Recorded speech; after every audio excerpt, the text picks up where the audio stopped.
My name is Erica Ball, and I was the town's first select woman.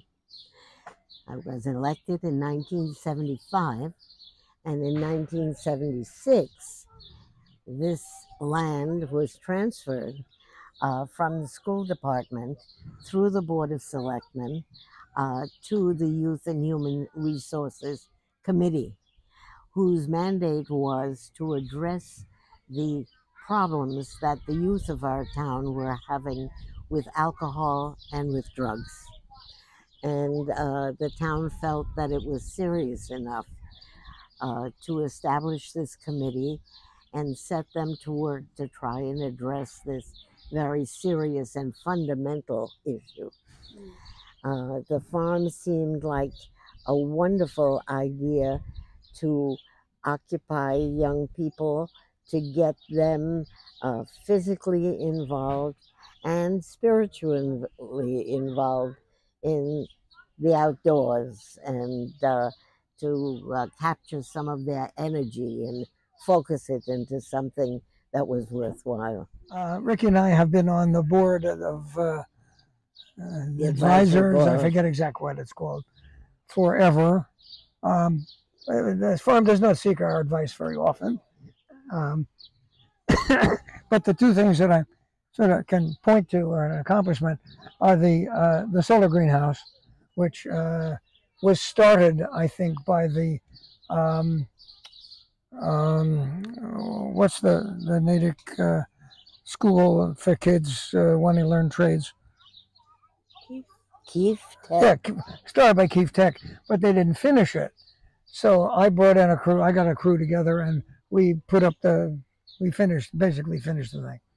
My other contribution was this little playhouse out back there that we built, and I can't remember exactly. We built it 3 or 4 years ago.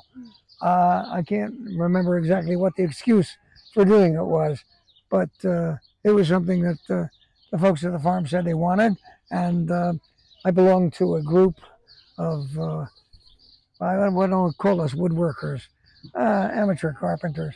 Anyway, with the gang of us put that thing together, and it seems to be well used. So I'm pleased with that. That's really my connection to the farm, other than having taken my kids here, and we have a tree planted over there someplace in memory of our son. And let's see, what else? Well, we've been supporters from day one financially. During the time that they built the solar greenhouse, I was on the board of directors of SMOC, South Middlesex Opportunity Council, and we were able to direct federal funds to the farm for cedar workers who came and worked on the project as well. And I remember distinctly when Senator Paul Tsongas, a U.S. Senator from Massachusetts at that time, came up the river in a canoe to acknowledge the work of the farm in its solar work and use of federal funds locally to promote a really wonderful project. And he left with a farm kitten from our barn for one of his little ones, and we were very happy about that. The farm has been a presence that we've always had in our backgrounds, his and mine, disclaimer notwithstanding, that we've always supported it, and really, and Jay did the first video of the sugar shack and the sugar processing process with Pegasus when it first started. Jay was instrumental in setting up the local origination channel, and at that time he was very involved in it, and he yeah, maybe I can tell a story. Please do. They said if you want to learn how to use video cameras and stuff, we'll teach you. So I said, yeah, I'd love to. So they gave me a big VHS, gigantic thing, and they said, pick a project to, videotape. And I said, well, I think the making maple syrup is a really cool thing. So I went out and I videotaped people tapping trees, putting on little buckets and then coming back and pouring them into the stuff. And Linda sweating like crazy. Well, they submitted the video to some group, and it won a recognition. As the worst, I think it's the worst piece of. Not true. Oh, I don't know. I wish you wouldn't be so. I don't remember. Well, I do. Okay. Because I was very proud. Yes, dear. And let's see, what else have we done with the farm? I wonder if we can get that. Well, we used up until a couple of years ago, we were always coming to the potluck dinner. We would bring. I'd bring. What would I bring? Sex in a bowl. Was it sex in a bowl, or was it the chicken and cashews? Oh well, okay. Anyway, we used to come and we bring stuff, and that was fun. Well, we got to know the people, on the farm, and Linda became a friend. As a matter of fact, yes. We came out here when farm was very young, and we came to see what was going on. We'd never been here before. Yeah. So we parked and we were wandering around. And there were some tables set up in front of the house, and so I'm looking. There's this little girl with she's 4 years old. The shock of black curly hair. She's an absolutely adorable child. And I went up, and she's sitting there like she's, part of the. So I went up and I said, excuse me, but could somebody tell me about, I forget what the question was. And this child, 4 years old, looks at me and she says, yes, my parents would be happy to help you. They're right over there. They're David and Carol Krentzman. Well, David and Carol Krentzman, I think, are probably our closest friends in Natick. And we were introduced by Sophie, who was then 4 years old. She's now the mother of 2. Well, we are the honorary grandparents in the Krentzman family. But Carol was, I think, chairman of the board at one point. She was chair of the anyway. Yeah. So that's another kind of link to this. Well, it's a very important link. It's an organic link, if you because Carol and David have been, a real core family here. Their kids have come here, and our kids were older than theirs. Our oldest son is now going to be 65, so he was, and Alan, our younger one, is 60, and the one we lost that we planted the tree for, he would be 62. So our kids were beyond the age of, starting out at the farm. But Carol and her kids, and I know that one little one was part of the Gnomes, did the winter programs there. Oh, and we built that little playhouse. Micah Grensman, who's Carol and David's grandson, was the first one in. All right. He said, I got to be the first one in. Okay. So he helped to build it.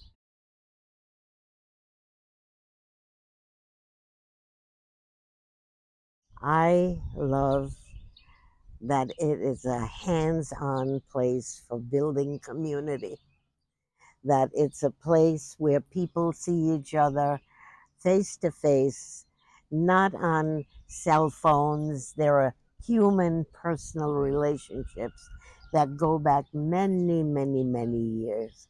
And they may have started out here, but they go out from this center. We love going to the farm dinners in the fall, and you see people that you don't see, a lot during the year, but you look forward to those times when people who share common values get together and celebrate them.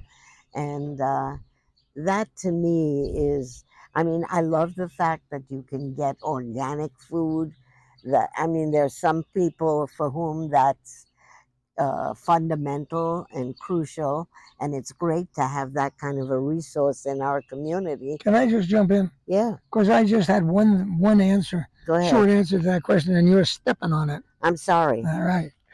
I think the thing I value most is the opportunity for kids, especially, and adults also, to understand that food doesn't come from a supermarket. That's not where it is created. That's maybe where they buy it, but that's not where it comes from.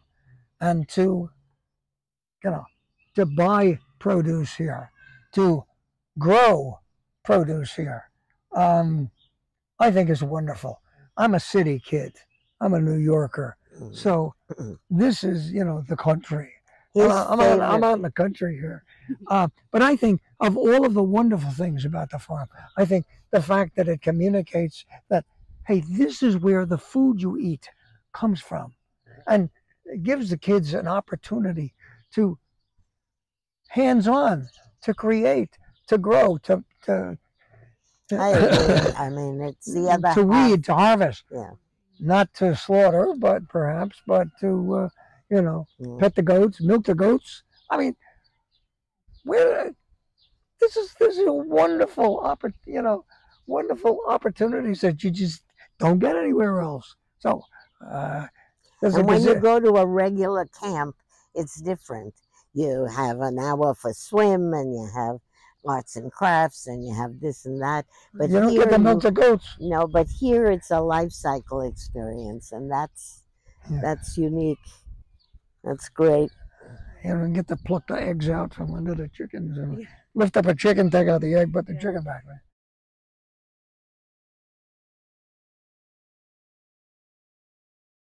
To get our turkeys early. Oh yeah. That's what oh God. Oh God. Yeah, I was a little late one year, and the smaller birds go quick. There was a 22-pound turkey. We called it the horse. It was the size of a horse. All right, and I had to rent a pan big enough to put in my oven. All right, because my roasting pan wasn't big enough for this bird. And when I got the bird in the oven and we roasted it, and I tried to get the pan out. Well, the pan had expanded, all right, and it was jammed. So here I am with a pair of pliers on the front of this pan, which is full of hot 22 pounds of hot turkey and a lot of boiling juice at the bottom. And I'm trying not to jerk it out suddenly and, get scalded. Anyway, it was delicious. It was the best turkey. Absolutely. Best turkey we've ever had. But it was a horse.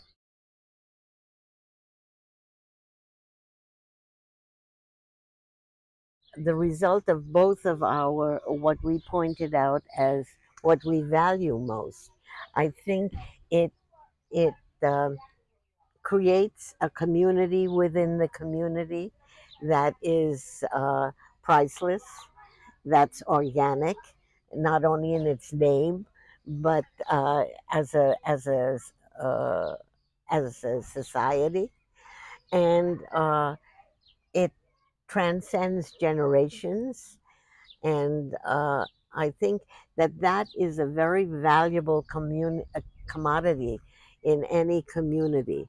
That we've become such a fractured society, and that to have places where there is continuity, where things are primary and face to face, that I think is a major contribution as a contrast to the transactional and technocratic and sort of cell phone society and what's the word? I'm usually the one that asks what you. Facebook is. What the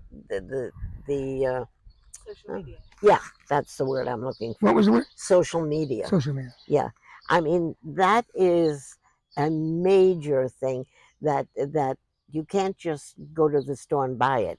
You have to grow it, and the farm has done that, and that's wonderful. And I think the other thing is what Jay said, that it promotes uh, an understanding of the life cycles and the interconnectedness of things. And now that finally our society and the world is waking up to the role of the environment and what's happening to our planet. I mean, this is a laboratory for kids to understand, and for people who have that sensitivity that can, guide them. And I think it's a marvelous resource to have, and it's indispensable in my book. And so there. Amen. You're supposed to say ditto. Well, listen, you were so articulate. There's, you don't leave me any room for anything, kid. I'm sorry.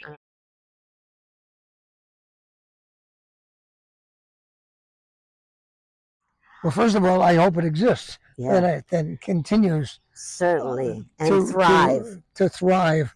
That climate change does not do undue damage. That we don't get a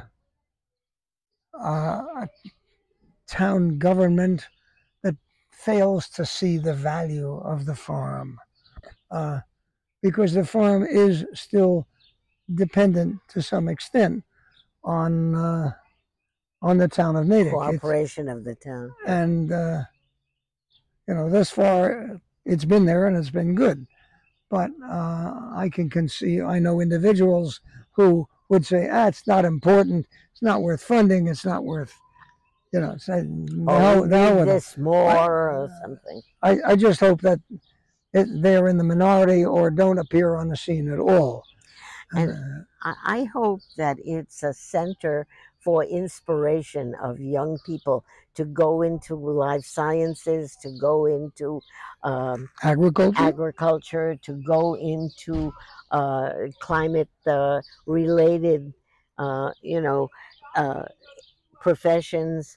And but even if they don't, they will have a they'll have a sensitivity to it. They'll understand that. Well, just the simplest thing. It's really hard to go out and work when it's raining. You can do it, but it's hard to do. Just that. There's, as a kid, I didn't have this kind of an opportunity. I had a different one, and very, very, very powerful one. But it wasn't like this, and it didn't have to do with growing food and harvesting food, and I think kids get to work together. They get to support one another. And it's a less pressured environment than it's not. There's no performance standards. Can you swim the length of the dock? Can you hit a tennis ball? Or can you pass the SATs? Yeah. It's a very I don't know how to describe. It's easy on the body and the soul. The impact of the environment is soothing and, I think, nurturing, and it makes kids see things, hopefully, as they grow older and have more guidance. When they come at 3 and 4 and 5-year-olds, they just know they like it, and they like seeing the animals. But when they come as teenagers, and I know you have a program for teenagers, they're getting a horticultural and an agricultural and a climatic kind of education, along with the physical stuff that they do. And hopefully, then they'll go into those fields. Maybe. And we need people like that. So, anyhow. Ain't she great? Yeah. I'm glad I brought her along. Glad you told me about it. Yeah, well, I'm glad I mentioned that.